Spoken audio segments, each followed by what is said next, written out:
Hello, Donna. Hello. At last, we meet at last. We Properly. do. We do. And would you like to introduce yourself and tell us a little bit about yourself?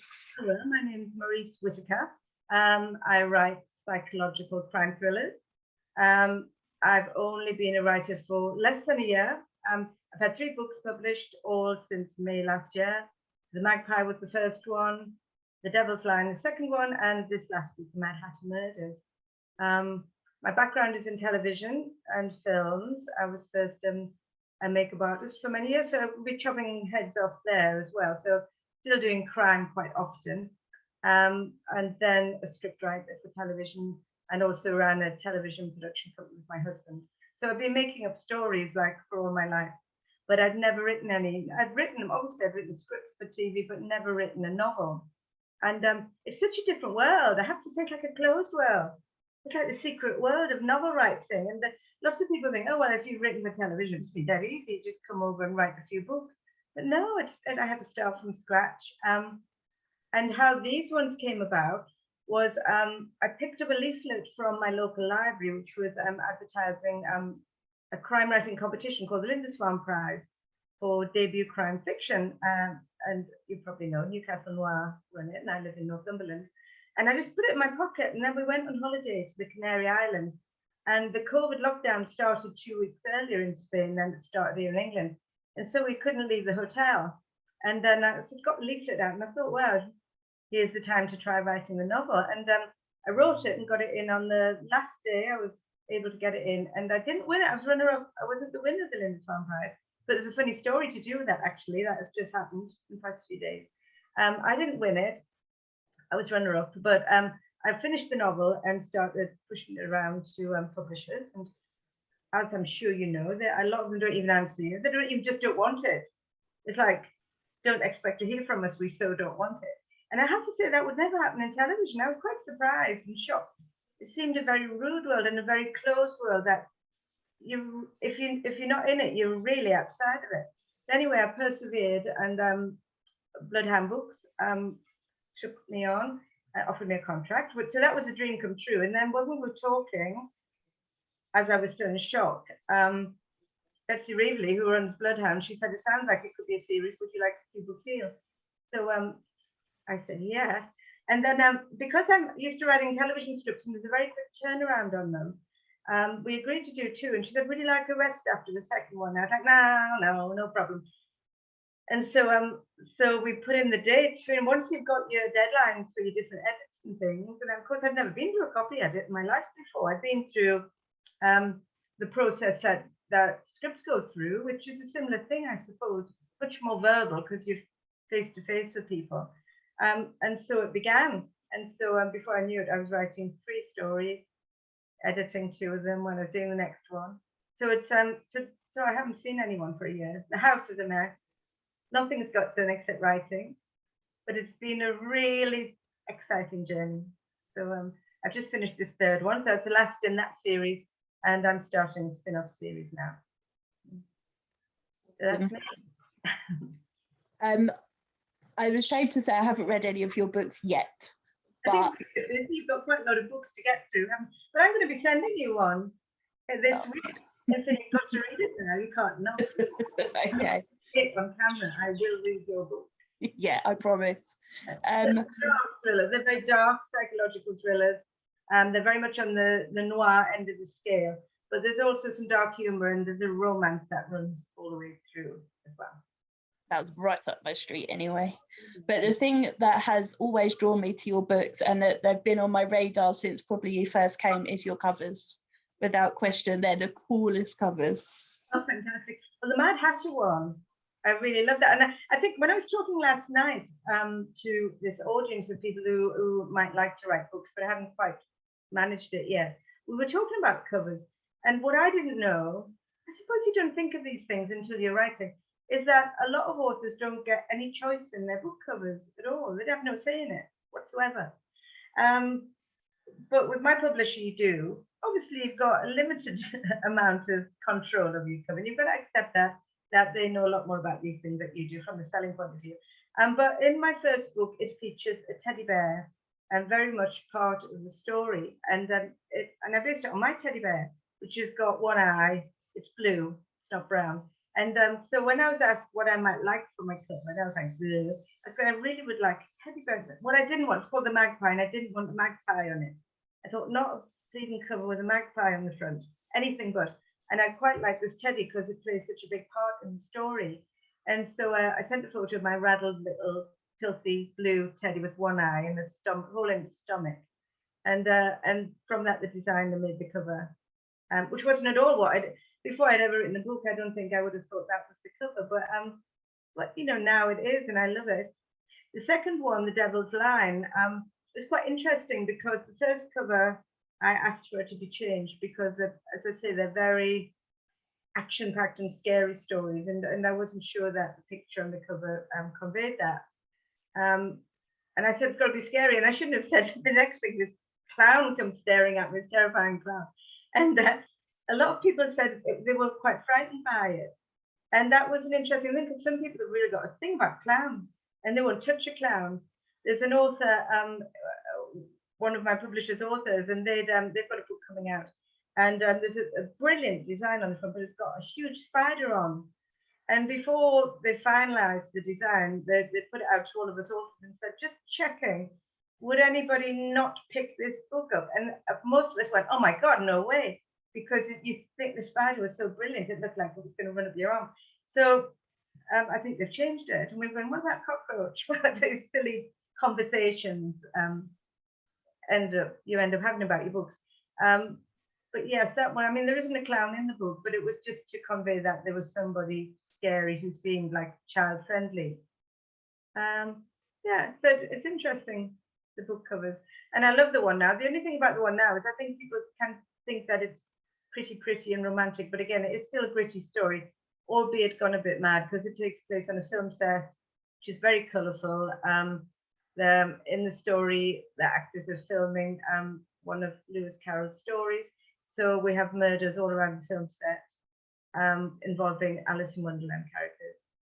And so trying to keep the grittiness, I mean, I think my editor was a bit, are you sure about this? I really wanted to go to the extremes with the third one because the second book was so based very much on real life and very gritty. It was about county lines, drugs and children. And it's a very real issue. I mean, since I've written that book, I've been invited into schools, the police, and to chat about county lines. I'm certainly the county lines expert from all the research. So I wanted to go lighter with this. And so it is very real from my background, because I'm used to people walking around in costume, holding trays with their breakfast on and what have you, before they film. But trying to explain that is real and not go too far away from the gritty side of things was a little bit of a challenge. But we got there. We got there with the support of my editor saying, I think that's a bit too much. It's like, no. The good thing about it, when you write your book, you'll find is you get to a moment where I've got the same editor, my brilliant editor, all the way through, and really supportive. And you're terrified when you get your first copy edit. Oh my God, you see all these squiggles. What does that mean? But they write little notes on, like, if they find something funny or encouraging. But on the third one, we were having a conversation about one of the main characters, and he actually said, I'm not sure he would do that. And at first I was a bit indignant. So how very dare you? And then I thought, this is actually wonderful. This person doesn't exist except in my head. I just made him up. Now we're having a conversation about what he would do. So that was a kind of success story, really. So I was pleased about that. Do you hide any secret jokes or messages or Easter eggs in your books? Mostly with names. And as I say, they've nearly got me into hot water once or twice. But yes, friends want to be in the books, and they always think they're going to have a glowing future. They're normally dead, hanging from somewhere, or a giant sword stuck through them. What I do like to get in all of my books, it's a bit of a signature thing, is a water cooler moment. And in television, a water cooler moment is like a little fact or a little gem of knowledge that the next day, while you're by the water cooler at work, you'll go, did you know that? Did you know that? So when I was doing the second book, The Devil's Line, that was out in November, and doing all this very dark research on drugs, what I discovered was that in Suffolk area, a few years back, the local scientists were checking the freshwater rivers just checking them for all the bacteria in and the little creatures in there. And there were a lot of freshwater shrimp in the rivers. Every single sample of shrimp was coked up to the eyeballs. And some of them had ketamine as well. So they were drugged up shrimp floating around the water. So that was one of my watercolour moments. And when I see people who've read the book, straight away, if I meet them for lunch, they go, "No, having shrimp. We're not having shrimp ever again." So I do like to get, so I get those in. And also, what's become one of my signatures is I always have music in the opening scene of my books. And that came about because the inspiration for the Magpie was a group called the Unthanks, who sing a wonderful song called the Magpie. It's a beautiful song. But it's based on the old medieval rhyme about 1 for sorrow, 2 for joy, 3 for love. And that obviously that's part of the main plot line. The deaths in my first book, The Magpie, follow that song. So it's mentioned in the book. And then something people might not think of if they've never written a book, but it's a good top tip for the day, is if you're going to have something, if you want to mention both the group and the song, there could be copyright issues. Now, in television, it's quite normal in television, so that we either have a license to use some music or we commission our own music, so it's designed for us. But it hadn't occurred to me that in a book, obviously it's a living group, and it was right near the end of the copy edit as well. And Ian, my editor, said, "There's copyright issues because you've named the group and the song." So, "Yeah, but it's an old nursery rhyme. Whose song is it?" So I managed to get hold of the Unthanks and said, "Can I use your song?" And they said, "Well, the lyrics, the second and third verse are a different composer." So off I went to him. By the time everyone said, "Yes, we'd love you to use our song," which was very kind of them, I scrapped it because I thought there's an audio deal already for this book. And I thought, oh, the licensing issues on that might be difficult. Russian translation rights have just been agreed, but all that. It's a good thing to have. So for that one, and the Magpie is the song The Magpie. On the second one, there's a bit of music in the very first scene before a child who is a drug dealer who's only 13 walks to her death, and it's a bit of piano music playing on a station concourse. So, it's like there's your pianos before COVID. You could go down, sit down and plonk on them in the station. And this one is a tune called Pavan for a Dead Princess, and she's listened to the music, and it has a meaning for her anyway because her father's a musician. It's her favorite bit of music, and just after she hears it, she's pushed under a train. So that's become, almost without me trying, it's become a thing. I always have a bit of music. When I worked on, for example, Hollyoaks, way back in the day, I have to say, not recent Hollyoaks. There were normally 3 plot lines to each episode. And before the opening credits, there were 3 tiny little shots. And each shot was a taster for the plot line. And the writers had to come up with a bit of music that encompassed all of those 3 plot lines. They had about a week to do it. And there was panic, people trying to get musicians. You had to get agreement of all the musicians. So even a famous bit of music, if one of the musicians was in upstate, God knows where, there was a race on to get them. So because of writing for television, I immediately visualized the books. And so music and the visuals are really important. Is that what you asked me? I just ramble on, don't I? Yes. No, yes, great. You're answering questions that I'd normally ask as well, which is great. I love it. I have a cup of tea, have a pasty. You see it. Oh, well, yeah. You can see it here. Yeah, he's there. If you were to choose a character from any of your books to take out for a meal, who would you choose and what would you ask them? I'd probably I take 3 of the core characters. Can I take 3? A group. I love all of my main core characters. One of them I take out actually is a bit unusual. She's called Boo Mensa, Bedouin Mensa. She's former undercover police officer, and she's now a wheelchair user.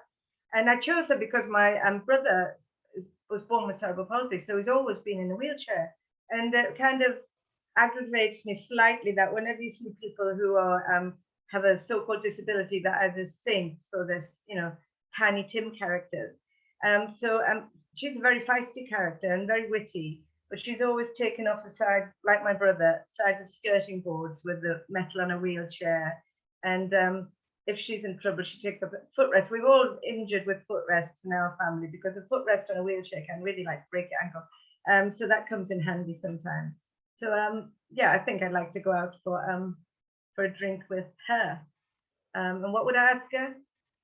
Well, you'd have to read the book to understand whether she had any regrets. If you were to fictionally kill someone, how would you do it? Like you as a person, not characters, your books. I've just killed somebody with a vorpal sword, which was a 6-foot-long sword through their stomach. How would I kill them? Oh. I'm a recently retired magistrate, so I shouldn't really answer this. Oh, that's a good question. I'd have to think. I'd like to have something a bit artistic.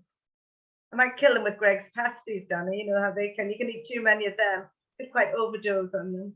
Yeah, death by pasty. That would poison the pasties. I have poisoned somebody in this particular last book, Mad Hatter Murders, with a eat me cake, you know, fairy cake with eat me on. So that was quite good. The magic mushroom. Oh yeah.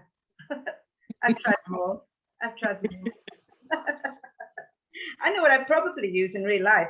I've got one of those Jamie Oliver pestle and mortars, and they're really heavy. And quite often when I drag it out with both hands, I think if anybody comes in this house and they're not invited, it's the Death by Jamie Oliver. Poor Jamie, he's such a gentle guy as well. Yes, that not surprise me. And if you were fictionally murdered, who would you want to solve your case? Oh, my dear side, Billy Wilde. She's the star of all my books. She's young and she's feisty, and she's got some very dark problems herself, as all of these novels, all of the characters have. They're all interesting, but they've got a dark side, even the good ones. And nothing will stand in the way. She gets into a lot of trouble, always. She's very vulnerable on the inside, but she doesn't let anybody see that. And certainly if I was in trouble, I'd be calling on Billy Wilde. Wild by name and wild by nature. I think you're only the third person that's ever chosen their own detective, which I find really interesting. Yeah, she's fine. I've lived with her for a year. Yeah, I trust her. That's good to know. And if you were to team her up with someone else to solve a case, who would you team her up with? I already have a teamed up with DS Ashtangera, who's a kind of bag man, a wing man. He tells terrible jokes, Christmas cracker jokes. So they're a good team. So I would have to team her up with my own other character, I'm afraid. That's good. What's your most overused word or phrase when you're editing your book? And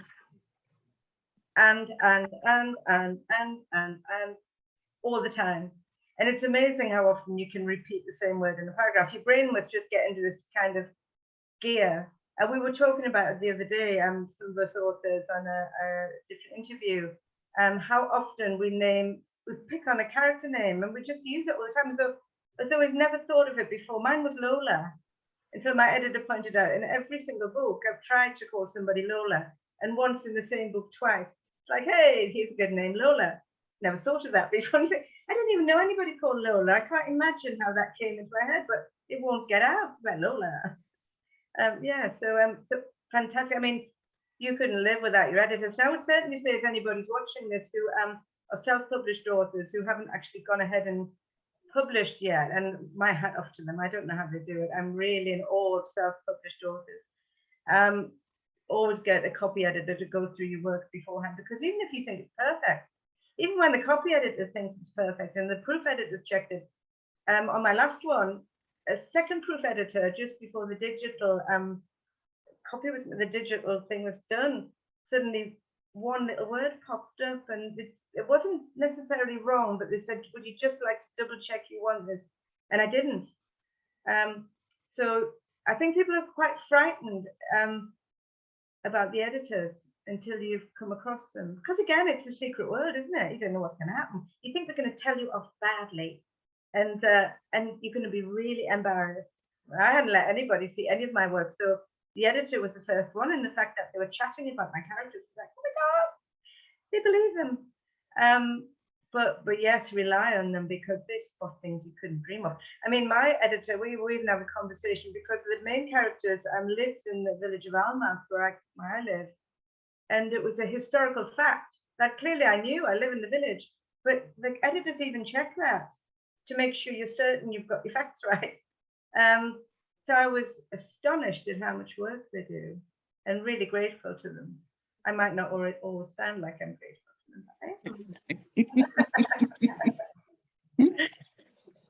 them. You said you've only been writing a year, so have you made lots of author friends in that time?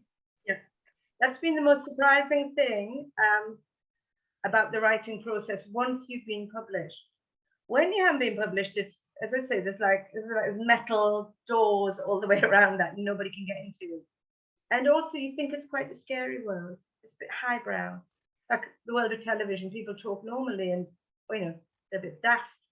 But in the world, when we're looking online, how to submit your, submission to a publisher, it's like War and Peace. You've got all these rules and regulations and you think, my goodness, why does it have to be like this? And then when you get through the golden door and you're in there, the most surprising thing is the other authors become your friends. And certainly in our publishers, and probably in all publishers, you're popped into a private group with your other authors. So when you're stuck, especially when it's your first year and you don't know things, you only have to shout for help, and everyone moves in and helps you. And on your publication day, the other authors, they share Twitters and also the book bloggers. This is a whole new world to me, and it's wonderful. I made a lot of friends amongst the actual book readers and book bloggers, and it's a really warm and supportive world, I find. So yeah, that's been the biggest surprise, and I think a lot of authors who aren't published think that they've got to compete with the other ones. And of course, the thing you're told straight away, like in my genre of crime writing, make friends with the other crime writers, which we do naturally anyway, because you're talking about murders all the time. Because whoever likes their books may well like yours, and everyone shares each other's books. So that has been the best thing of all. Yeah, it is lovely, isn't it? Yeah. And authors are weird, so you all just belong together because you're all weird.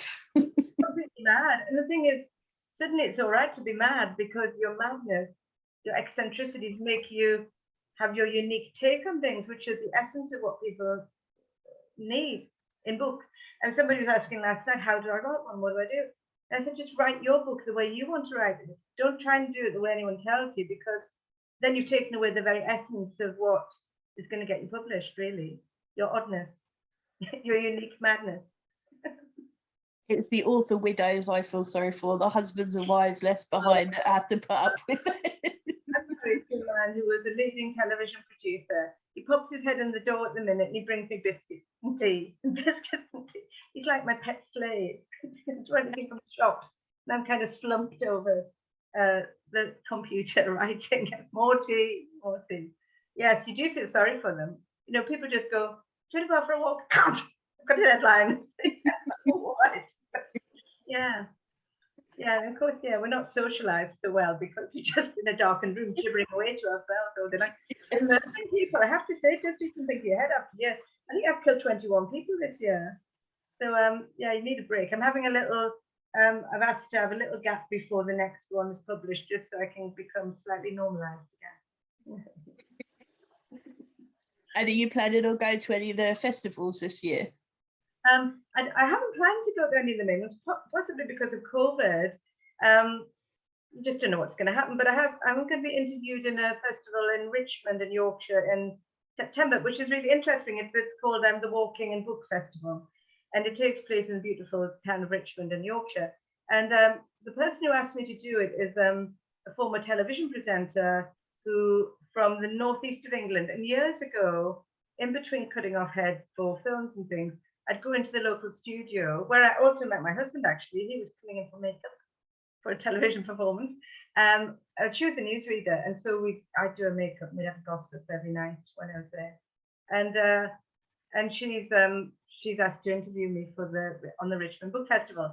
So we'll have a gossip the other way around. So she's going to be interviewing me. There's also lots of little book festivals popping up. I mean, you've probably got loads around you. Or maybe it's just because this is a new world to me. I didn't know about. There's one down the road in Malta. They're all over the place. I'll probably be going to some of those. Yeah. I don't know about the big ones. Probably. We've got London Book Fair coming up, of course, which I've never been around at. But we're some of us from Bloodhound Books are meeting our new owners. Big Americans have taken over the world, and we're going to be in London for that for a reception. So that'll be interesting as well. Yeah. Yeah. You go to all of them, don't you? Tell me which one's the best one to go to then. I'm going to, I'm helping to organise Tales on Trent in Stoke in May. There's a good reason to come down. My granddaughter lives in Stoke. Yeah, it should be amazing. It's multi-genre as well, and all the authors are just amazing. There's 62 authors, I think. And I've had to do little short interviews for them, and they're just awesome. They're just great people, and we're all super excited. And I've never met most of them actually, and it's run by a charity called Changes, which is a mental health charity. And I go to a book club every Tuesday night for them, and I've not met those people, and I've known them for over a year now, and I class some of them as like my best friends. And I've not met them, and I'm just gonna be like, so yeah, I'm so excited for that. And then in lockdown, meeting all these people that virtually, but you've never met them. I managed to get somebody, not managed, I didn't do it for them, but the writer who won the Lindisfarne Prize the year I did couldn't get a book published anywhere, just couldn't. But because I walked through the golden door, you get publishers all over the place, copy editors, and I kept sending, I never met the woman, but I kept sending them her way, and try this, try that, just keep on trying. And she was saying, I'm going to give up. And then there was one last week, and I think he was being interviewed by you, Donna, so I was watching that. I said, why don't you try Red Dragon? And she's just got a contract. So thanks to you. If you hadn't been interviewing him and I hadn't seen it, she wouldn't have a book published. Oh, that's amazing. Oh. So you have a lot of people coming running at you going, Donna, if it wasn't for you. You don't realise it, you see. Yeah. No, I wouldn't have a clue. Yeah. Oh, that's lovely. I met her last night for the first time in the flesh, like I'm running over to her, and she said she couldn't believe it. And I said, I just saw it on Donna's thing, and he's a new publisher and looking for writers to try it. And there we are. Oh, yeah. I'm going to Harrogate. I went to that last year for the first time. I'd heard about it, and then I couldn't afford to go, and then COVID. So then the first year that I could go, which was last year, I went, and I loved every second of it. And I got home on Sunday at 6 o'clock, and by 9 o'clock I'd booked my hotel for this year. I loved it.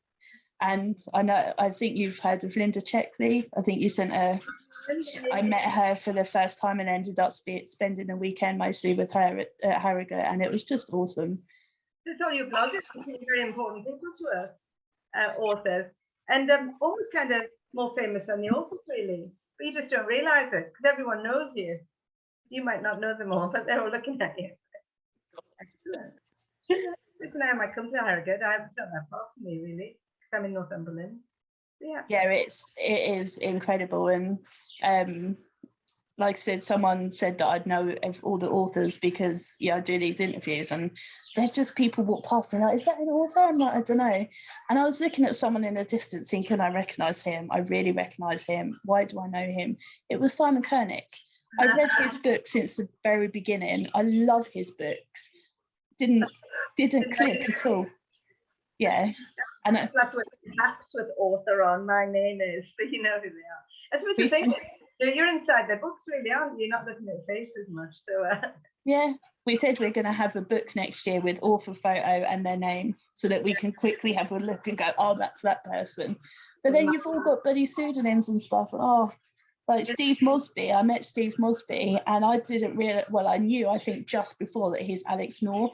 And he wrote The Whisper Man, which is amazing. And I went up to him and said, can I have a photo with you? And it's like, why on earth do you want a photo of me? I'm like, because you wrote one of the best books that I read last year. Why wouldn't I?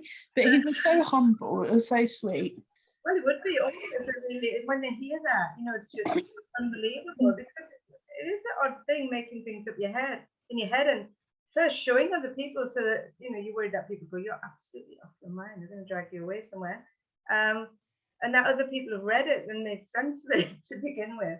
That's a really big thing. I think that the first one, I didn't realize that my paperback version of my first book was going to come out before the official publication day, which is electronic. Yeah, new author, I have no idea.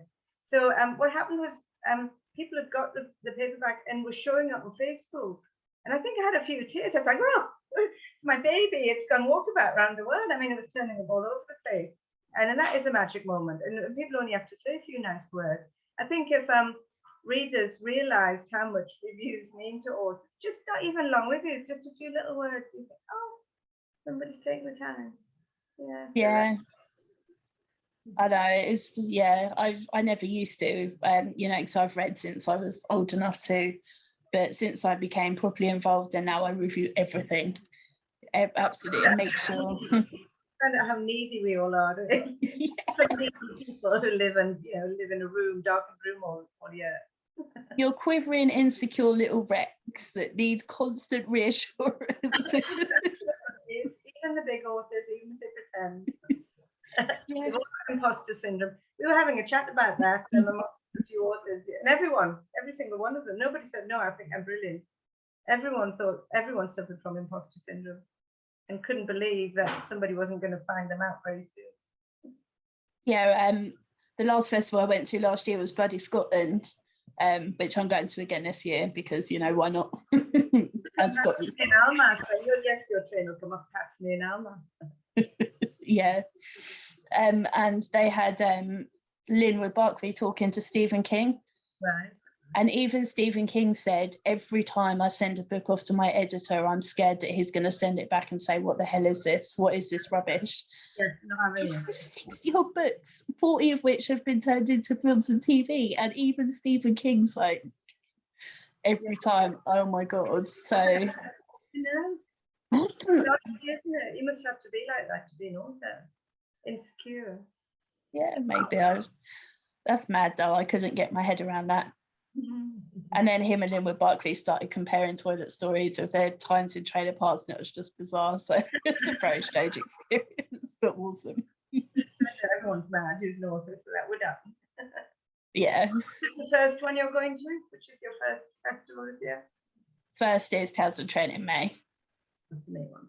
Well, you're going to be very busy. You're not going to have time to do interviews if you're doing all that. You have to do live interviews going around. Oh, I'm doing panels apparently. Oh, very good. Yeah, the person organising it's like, oh, we're going to do panels, and would you mind? I'm like, sure, why not? It'd be really interesting to go to like a panel, and just find out what you need from the authors as well. What would be useful to you when to do your thing? Yeah, so everybody knows. Yeah.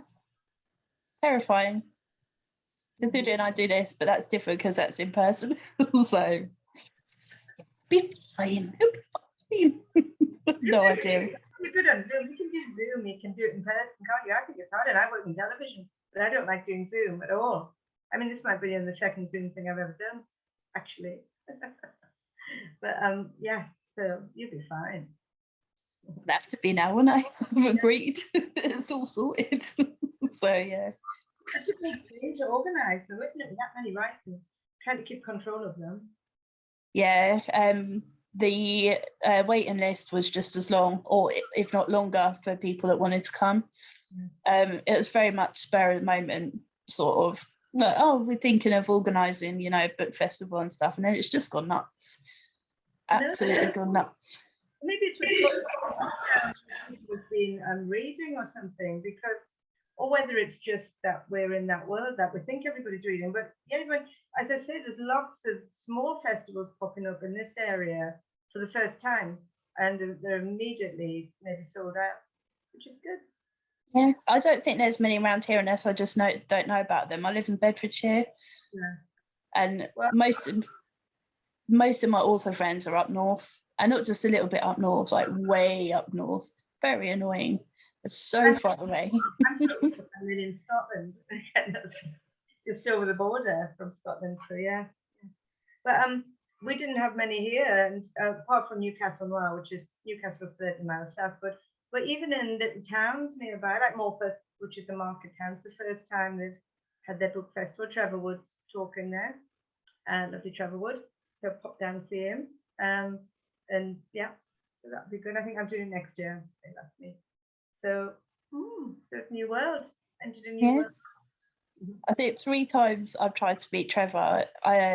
We were at Harrogate and we never crossed paths. Then he was supposed to go to bloody Scotland and he got COVID. And then I was supposed to go to Bay Tales and I couldn't afford to get there. So 3 times we're supposed to have, and it just hasn't happened, which is so annoying. But he is lovely. So, is he coming to I don't know. Yeah, he's a sweet, really nice guy. If you were able to spend a day with any author, dead or alive, who would you like to spend the day with?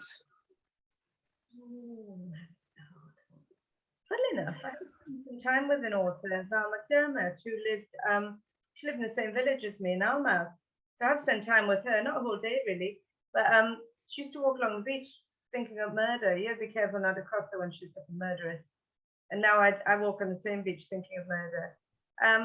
So I've spent time with her, but not a whole day.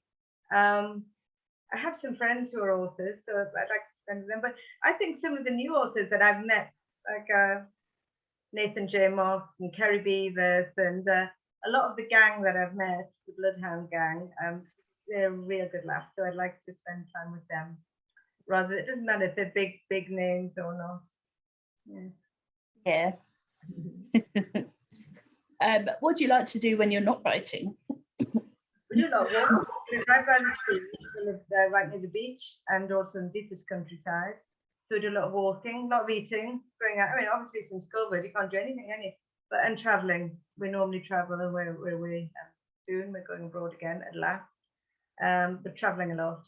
And the spin-off series I'm doing, a lot of the first series was set in Northumberland because the first book was for Newcastle Noir, so the entry had to be set in this area. With the spin-off series, I'll be able to travel far and wide, so that'll be interesting, going off researching abroad. Yeah, so that's what I like doing most. If you're able to travel to any period of time, either forwards or backwards, where would you go?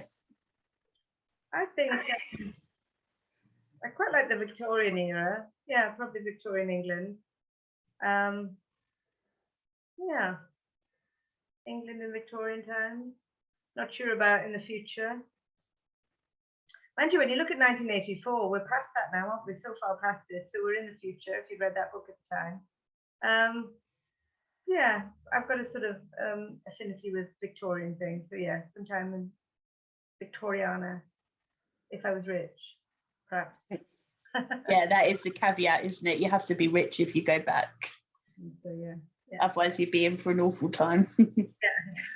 Yeah. What was the first concert you ever went to? The first concert I went to, I think it was a Slade concert. That's showing my age, and it was at Newcastle City Hall. And I was about 15, I think. Yeah.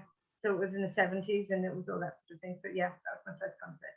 And we also, being near Newcastle, Lindisfarne, a group called Lindisfarne, who were very famous in the time, they used to do Christmas concerts, which were fantastic back in the day. Yeah, but Slade was my, and funny enough, I was working once on Jukebox Jury with Jules Holland and Noddy Holder and Dave Hill were the mystery guests. So it was quite funny from seeing them as children, a teenager, to actually giggling behind the scenes because people were slagging them off and they were the mystery guests. So really nice people. What was your first concert? I saw No Doubt at some weird festival when I went on a student exchange in Germany when I was 13. And then the first proper concert was maybe Bon Jovi. Because I worked when I was a makeup artist, I worked a lot of the time on the tube back in the day. So of course you've got lots of famous pop stars in there, you know, Bono, UB40, well, you name it, everybody. And I remember we had somebody, I can't remember the name, the pop star now, he was very big at the time.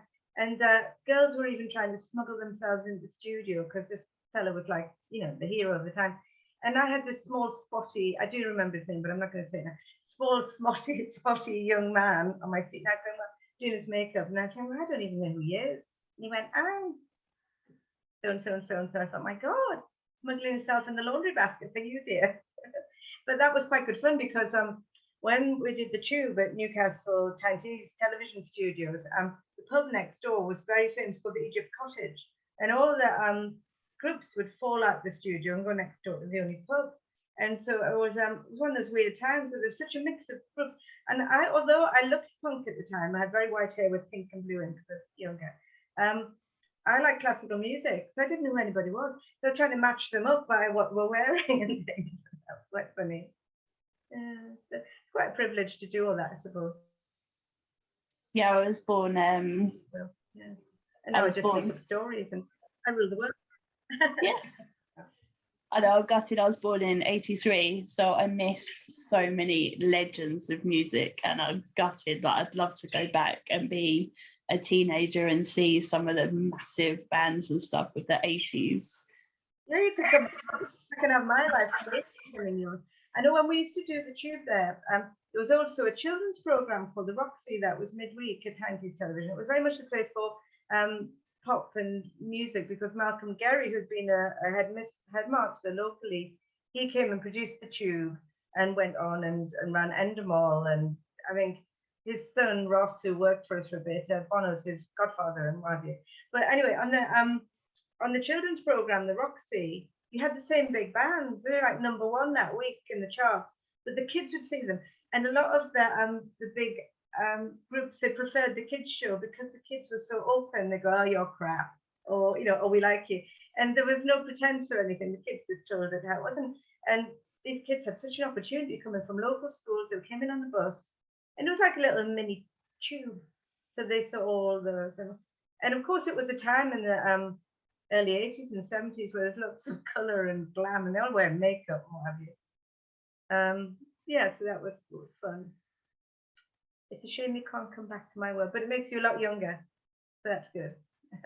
Yeah, I know we had the Spice Girls and Barbie Girl and stuff. It's not quite the same, is it? I wonder if Robbie Williams was my first concert. You know, I think Bon Jovi was first. That's gonna. I've done Bon Jovi's makeup years ago when he was when he was young. Very nice. Yeah. Yeah, I've seen him twice. He was awesome. Mostly they were really nice boys, and I did a lot of pop programs during the 80s. It was very much an era for pop programs. There was one called, I can't remember the name of it, but it was done in Granada Studios, and we were out in Norton Towers. We had people like Sid Vicious would come on and look very scary, but once you got them in the makeup trailer where we used to all pretense was stripped away and really nice and normal. It's quite often the people around them who can be quite scary and demanding, but most of the pop stars themselves were really pleasant, just like young lads normally, Yeah. Yes. So you said you're having a little break, but are you working on anything now or soon, and what's coming next for you? Well, taking the break in that I don't have to deliver until July, but I am writing the next book. But because the first one went off to a very speedy start from nothing, it's like oh my God, I've got 3 books. So and I'm really fortunate that they've turned out well, and they're getting good reviews. I'm astonished. But I'd just like to now to gather my thoughts about it all and plan more carefully, and also develop my writing. It was very much like, what am I going to write about next? Oh yes, I want to write about that. But really enjoy it, but control it a little bit more. And also I've got my website, which was made for me, and I haven't even looked at it. So it's all that just kind of getting settled in this new world that I'm in, even doing this and talking to you. it's all been very quick. So yes, so I am very much researching and planning and starting on the next one. I already know how to start and what have you, but now I've got the luxury of thinking carefully about where I wanted to go. So yeah, so that's what I'm doing now, and traveling a bit. Awesome. Well, I can't think of any more questions for you, Annette. Do you think there's anything that I haven't asked you that you want to tell us? I don't think so. Just say thank you to everybody for watching today, if you're still watching, and to anybody who's read my book, a huge thank you. I really, really do appreciate it, and it's been a wonderful experience. So thank you for having me, Donna. You're welcome. So before we go, would you just like to tell everyone where they can find out more about you and where they can get your books from? On my website, on my Facebook author site, Marrisse Whittaker author. Obviously, Amazon is the quickest way to get everything. All the books are on Amazon. They also can be ordered from bookshops. And as some authors will know, this can be an odd thing because it's to do with the wholesalers. Sometimes they come up weird prices. So a lot of people end up getting them on Amazon. I've been very lucky locally because I got some of my own books, and there's a wonderful set of really gorgeous delis and gift shops where I live, because I live in an area where tourists come, and they were thrilled to take my books. So they've taken a load of them there, signed ones, I found them. So people over in Northumberland, there's lots of places where they can buy them there. But otherwise, you can order them from nearly any bookshop, and obviously you can get them on Amazon. Brilliant. Well, thank you very much. It's been a pleasure. I'm absolutely thrilled to meet you at last and hear the budgies.